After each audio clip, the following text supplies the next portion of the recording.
Somali victims recount Africa's deadliest terrorist attack, the 2017 Mogadishu bombing that killed almost 600 people and scarred hundreds. South Sudan's ambassador to the U.S. responds to reports of endemic corruption surrounding control of the country's resources. And the UNHCR and other humanitarian organizations start a campaign to prevent youth suicides and help survivors in South Sudan. Africa 54 starts right now. Good evening and welcome. I'm Vincent McCory and this is Africa 54. Now, Somalia on Sunday marks the one-year anniversary of the deadliest terrorist attack in Africa's history, a car bomb that ripped through the capital Mogadishu, killing nearly 600 people.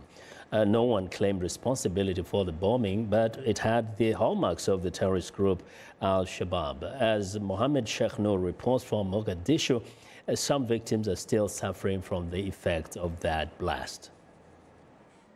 October 14 brings back awful memories for Alis Ilmi, a Somali father of 12 children who survived Africa's deadliest terror attack. On that day last year, Ilmi was almost burned to death when a huge truck bomb exploded at Mogadishu's K5 junction. Ilmi was just a few steps from the blast, the deadliest terrorist attack in African history.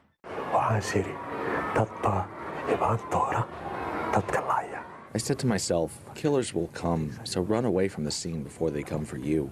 But my legs were broken and my head and hands were injured. The bombing engulfed a whole neighborhood, killing nearly 600 people and leaving hundreds more, like Ilmi, permanently scarred.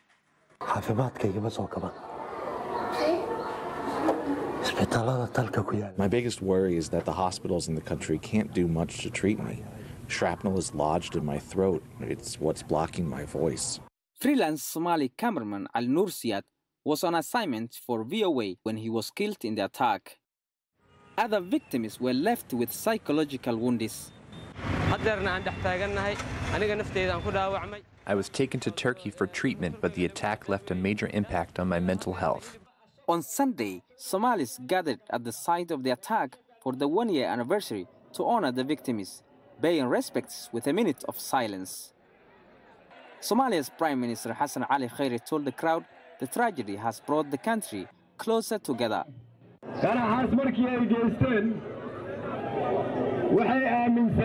The terrorists believed that we could not recover from that attack and that we could no longer exist as a nation. But their hateful assault has united us more than at any other time in the past.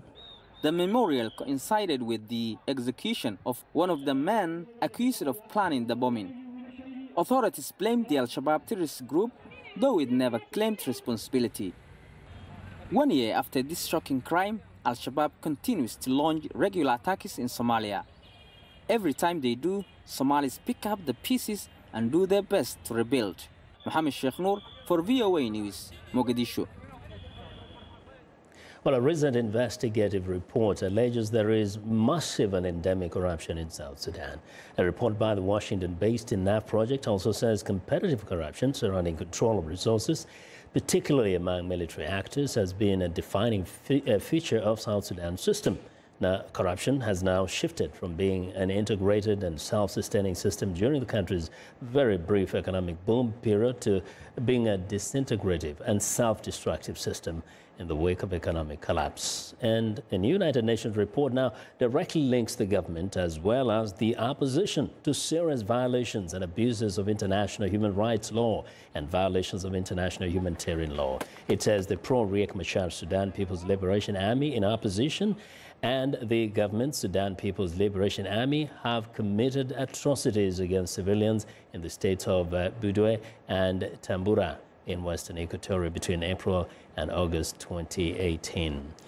Now, for more on what's going on in South Sudan, I'm joined by Ambassador Gordon Bwai, Deputy Head of Mission at the Embassy of South Sudan. Welcome to Africa 54. Thank you for having me. So first, if we may quickly touch on the investigation, on this investigative reporting on corruption in South Sudan. As far as you know, what has the government been doing to stop the bleeding of this country, the corruption that is crippled South Sudan, which is benefiting both people who have now been in the opposition and even those in government? Well, first of all, I would want to correct, because when people talk about corruption, you know, it has to be something tangible. For us, our government has been fighting corruption since before the independence. But you cannot just talk about corruption. The Central Report has a lot of weaknesses. Yeah. Number one, there are people they name, and then they cannot prove the allegations. For example, they name some leaders that they have looted money, they have houses, but even those reports were challenged. First of all, they cannot prove the bank accounts. You know, you make a good point. It's a question of proof, and what you're saying, as long as somebody cannot prove something, then perhaps it's not happening. Truth is, across the continent of Africa, in also many countries where there's corruption, it is known that those who have access to power also have access to the purse. It is about stealing public finances. It's about being able to take away money that was meant for development. And many times, actually, it's the people in power who have access. Would you deny that actually government officials in South Sudan have stolen money that belongs to the public? Would you say all servants of the government of South Sudan, or people, or the politicians, are clean people, they don't steal from the public? Well, what I'm saying, I'm just reiterating the position of our government. Yeah. I think you remember in 2011, our president came out and said that there are, because of the weak institutions, there were money that were not accounted for. But that one doesn't mean that there are individuals to be targeted that they have stolen money. Yeah.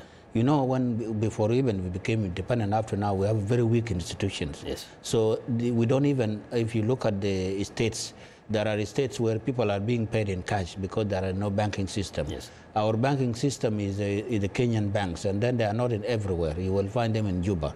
So the modern way of doing business is not yet... so there are loopholes in the system which can facilitate corruption. Yes. In essence, stealing of government public funds. When people talk about the stealing, it's a different issue.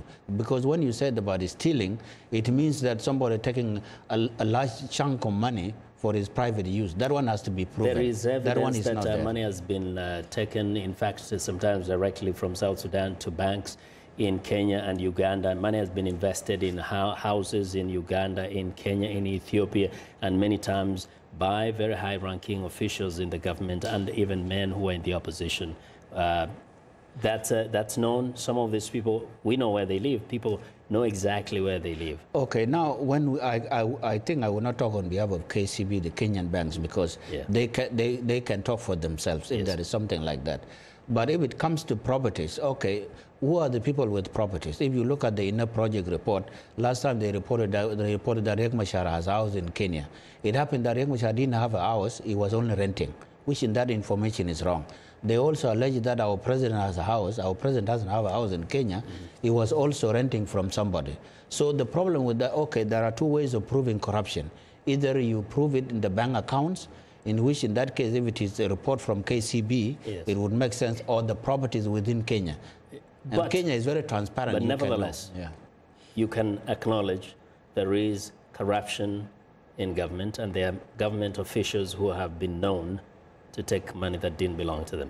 Well, I don't know those government officials as individuals, right? But you know that. But I agree that we have very weak institutions, whereby the way we do things is not the modern way, because we are still a very young question here. We're talking about there's a peace deal that was signed recently, and it was said that the political prisoners will be released. That hasn't happened. Why is not? No, we released 20 political prisoners. The only people that have not been released, and I can name them, one is Peter Biara Jack. Yes. Peter Biara Jack, his arrest has nothing to do with the war. Or he's an activist, actually. He was not arrested because he was an activist. I can tell you, Peter Biara Jack's father is the Major General and Director of Procurement of the SPLA. His father-in-law is the Minister of Labor. His uncle is the Chief of Staff of the SPLA. Samuel Duong. We don't have Samuel Dong. We did not arrest Samuel Dong and Agri Idri. These individuals are not in South Sudan. Anybody with a question should direct those to Kenyan government, because they were in Kenya. They disappeared in Kenya. So we cannot be accused of arresting people who disappear in another country. That is not our responsibility. We don't have them in South Sudan. But Peter Biara-Ajak was arrested because of other issues. He was caught at the airport with a gun. So he has to go, he will be taken to court. That one has nothing to do with politics. But all the war prisoners of war and political prisoners have been released. We released 20, and we welcome anybody to check them. Well, we have so many reports that quite a number of people are still held on. Okay, the issue of Kerbino Wall is not a political prisoner. He's a businessman. He's a national security agent of our government. He's not only a businessman. He's even our soldier. We'll have a longer conversation on this, Ambassador. And thank you very much. That's Ambassador Boye, Gordon Boye. He's the Deputy Head of Mission at the Embassy of the Republic of South Sudan here in Washington. Now, the Defense Minister of the Central African Republic says her government is investigating the July killing of 3 Russian reporters who are in the country investigating private Russian military contractors. The Defense Minister, Maria Noel Koyara, was here at VOA with the U.S. Deputy Assistant Secretary for Central African Affairs, Elizabeth Fitzsimmons. Our Idris Fall asked the Defense Minister about Russian troops in our country. Your question gives me the opportunity to talk about some information that is circulating that is not true. Some people say there are 4,000 Russians in Bangui. As you know, Bangui is a small city. If there were 4,000 Russians in Bangui, it would be easy to see. There have been Russians in the Central African Republic since 1963. They have an embassy. They are partners. We had 2 battalions that were not armed. We asked for arms, and Russia agreed to equip 4 battalions. They also sent 175 instructors with those arms in compliance with the United Nations Security Council. The security of top officials is provided by the United Nations force, particularly the Rwandan contingent. Beyond their official security, there is personal security for the head of state, which is also mainly from the United Nations force. There are also 2 or 3 Russians, but this is not a team sent by Russia. So I'm coming back to you. Are the U.S. being worried about the Russian presence in Central Africa, and why? The United States has as a goal a lasting and durable partnership with the Central African Republic, and it's totally natural that a lot of international partners would want to play a role in helping the democratically elected government pursue this process of reconciliation, of economic empowerment of citizenry. So I think any country that wants to play a constructive role, that wants to abide by international laws, by the laws of the Central African Republic, that wants to help the citizens of the Central African Republic take advantage of the bounteous natural resources with which they've been blessed. This is a country with immense economic potential. I think any country that wants to play a constructive role, a law-abiding role, is understandably welcome to partner with the Central African Republic and the United States. Where I see concern is if we have countries that want to come in and exploit the natural resources, that want to, for instance, try to run a parallel peace process to the one we heard Madam Defense Minister very eloquently describe under the auspices of the African Union.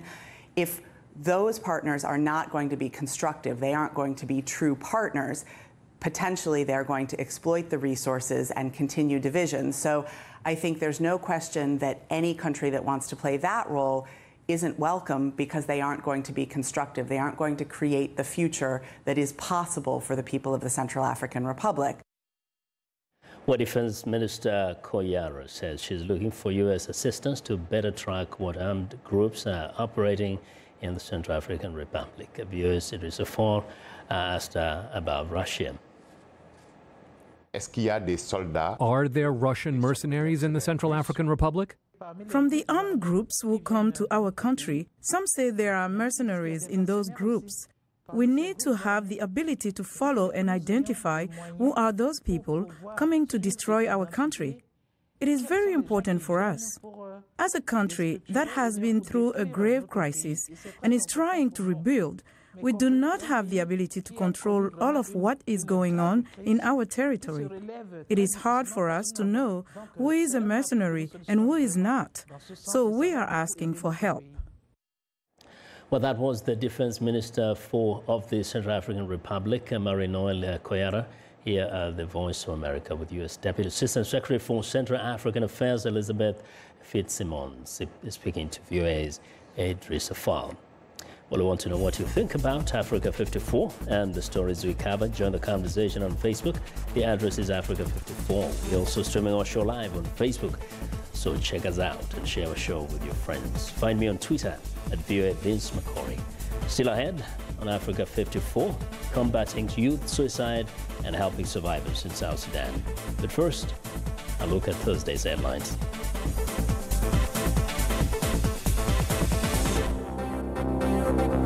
A World Health Organization committee says the Ebola outbreak in the Democratic Republic of Congo is very concerning for the region and could spread to neighboring Uganda or Rwanda. In the Comoros, Interior Minister Mohamed Daoud spoke about the clashes that erupted between government forces and opponents of President Azali Assoumani, whose bid to extend term limits fueled anger. In Somalia, online shopping service takes off in the country despite lack of internet infrastructure. In Morocco, a 60-year-old paleontologist has spent nearly 3 decades hunting for rare fossils in the country's Sahara Desert and atop hills and mountains. Finally, in South Africa, international graffiti artists join forces with their South African peers to enhance and activate sites in Johannesburg that are feared and forgotten.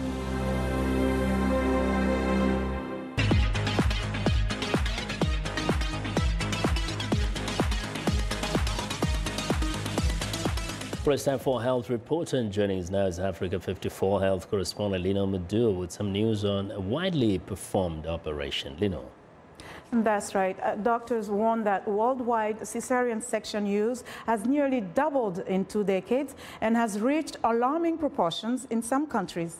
It is estimated that the operation, a vital surgical procedure when complications occur during birth, is necessary 10 to 15% of the time. The research published in The Lancet found that in at least 15 countries, more than 40% births are performed using the practice, often on wealthier women in private facilities. The European researchers say C-sections may be marketed by clinics as the, quote, easy way to give birth, but they are not without risks. Authors pointed out that while the procedure is generally overused in many middle and high-income settings, women in low-income situations often lack necessary access to what can be a life-saving procedure. The United Nations say the world's population is said to grow by 2.2 billion between now and 2050, and 1.3 billion are likely to come from sub-Saharan Africa. UNFPA's State of the World Population 2018 reveals that there are 43 countries where women have more than 4 or more children, and 38 of these are in Africa. Fertility rates are significantly lower in cities than in rural areas, the report indicates. According to UNFPA's predictions, Africa's share of the world population will grow from 17% in 2017 to 26% in 2050. Underlining the link between conflict and insecurity with bigger families, the UNFPA data also shows that countries such as Afghanistan, Iraq, and Yemen have higher fertility rates than the overall average of 2.5 children per woman. Monica Ferro is chief of UNFPA office in Geneva. Every year, 300,000 women die during pregnancy or childbirth because they had no choices in maternal health care. Every day, thousands of girls are forced into child and early marriage and are victims of female genital mutilation. They have no choices. In developing countries, 671 million women have chosen to use modern contraception. But at the same time, we know that 250 million women in the developing world want to control their fertility and lack access to modern contraceptive methods. Is urging all countries to implement a range of policies and programs that will increase the reproductive choices of their populations. Now, South Sudan is seeing a rise in suicides and suicide attempts following nearly 5 years of civil war that has forced 2 million people to flee into neighboring countries and 1.9 million to become internally displaced. James Jafar is haunted by memories of South Sudan's war. 4 years ago, he and his family were forced to flee. They were looting phones, laptops, and money. They raped women in front of their mothers and fathers. That's why I decided to run from the town. Jafar lost everything when fighting began in his hometown of Malakal. He fled with his family, seeking refuge in the United Nations Protection of Civilians site. Without a job, he was unable to make a living and was soon overwhelmed with anxiety and despair. When I wasn't able to feed my family, I felt so disillusioned. I was very worried and stressed.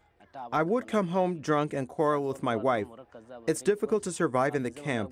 When I came here, I was so lonely. I realized drinking was not solving my problems. I decided to kill myself. My friend came, forced the door open, and rescued me. Medical experts say Jafar's suicide attempt is part of a larger crisis. They say many people who have experienced conflicts can develop fear, anxiety, and post-traumatic stress disorder, which sometimes can lead to suicide if not addressed properly. Over 4 million people have been displaced since war began in 2013 in South Sudan. More than 200,000 are living in UN sites inside South Sudan. UNHCR and its partners are reaching out to young people like James to prevent suicide. The economic situation remains a serious challenge for them, and they are not moving freely about like they did before the war, and they are just stagnant. They see life as the end with the current situation they find themselves. UNHCR and other humanitarian organizations have started a campaign called Operation Hope to prevent suicides and help survivors. Experts believe the negative effect of fighting in South Sudan on civilians' mental health has been staggering. Counseling and awareness programs are making a difference. James now volunteers, helping others in despair find a better way to cope. Life can be challenging, but it can also be good. You can be happy or sad, but you should not lose hope. Experts say in a country in a state of crisis, those affected need even more support to rebuild their lives and restore their dignity. And that's our health report for today. To stay in touch, find me on Twitter @LenoRoudou. Vincent, back to you. Well, thanks a lot, Leno. Now be sure to watch Leno Madou's health reports every Tuesday and Thursday right here on Africa 54.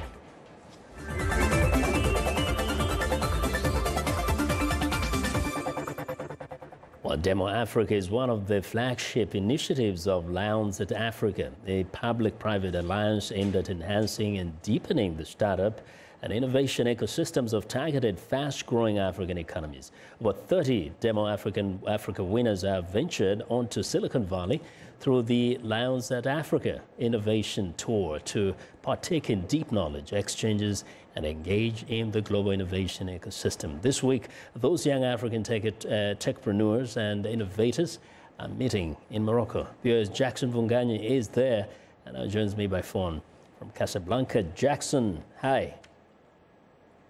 Hello, Vincent. How are you doing today, my friend? I'm fine. Good to hear your voice. How is Casablanca? Tell us about what exactly is happening there today. It is a rainy day here in Casablanca. We are in the downtown area where Demo Africa is holding their annual event. Basically, Demo Africa is a launch pad for African startup companies, and for the last 6 years, they select top innovators on the continent who operate startup companies. And many of these companies that are led by young people often seek to solve issues they face here on the continent, usually by providing solutions that are commercially viable, but also have some impact on their communities. And, one of those solutions or impacts really is to solve youth unemployment.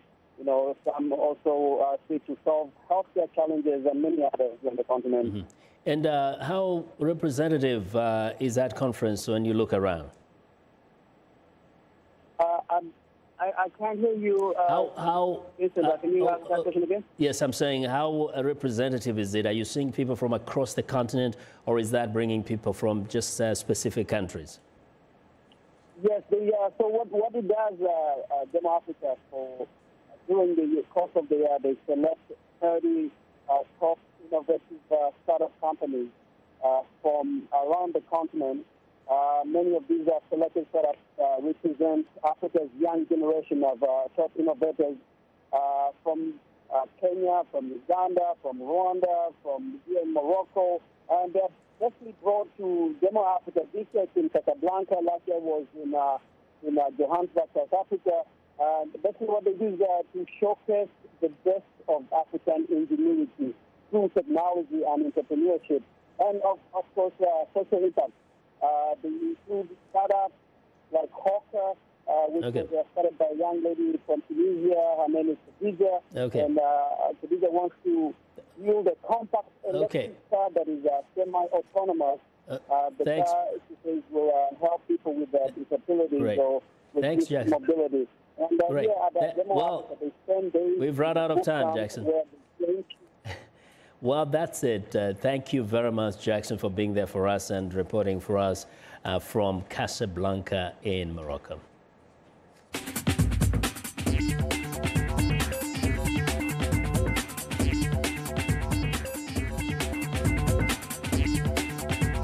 Welcome back to Africa 54, and here's what's trending. Kim Kardashian and Kanye West are bringing goodwill on their African adventure. On Tuesday, the celeb duo visited an orphanage in Uganda where they gave away cream Jeezy boots, which retail for around $220 to all the children. Now, the Keeping Up with the Kardashian star shared footage of her and her husband opening several boxes of shoes and handing out the pricey gift. The rapper is currently in Africa to record his next album, Yandi. Well, and finally, South African artist Mr. Empty was first introduced to the world of street art by seeing graffiti on the side of trains when he commuted to school. Now, after 15 years in the graffiti scene, he's been taking part in the City of Gold project to transform a rundown area of his home city of Johannesburg. Now, 20 local artists were joined by the 5 renowned international artists to paint a series of murals. City of Gold organizer Jared Pereira said the aim of the event is to turn public space into public art galleries. And that's what's trending today. Well, that's our show for today. Now be sure to watch Africa 54 on our website at voaafrica.com. For more news, tune in to VOA's evening radio show Africa News Tonight at 1800 UTC, and in the mornings today, Break Africa between 0300 and 0600 UTC Monday through Friday. Thanks a lot for watching. From all of us in Washington, have a good night.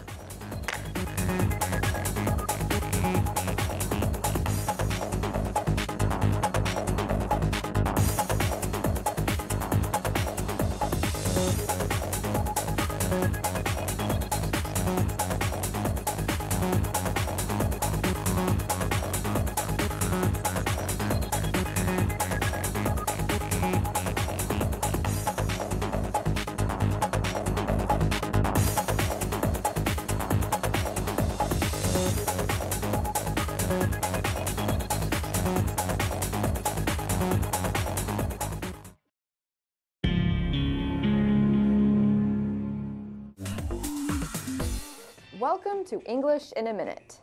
Canaries are little yellow birds. Canary in a coal mine. Why are these cute birds in a dark coal mine? Did you hear about Sarah? The boss took her to dinner and then fired her the next day. The same thing happened to Jason. The boss took him to dinner and then fired him. Dinner with the boss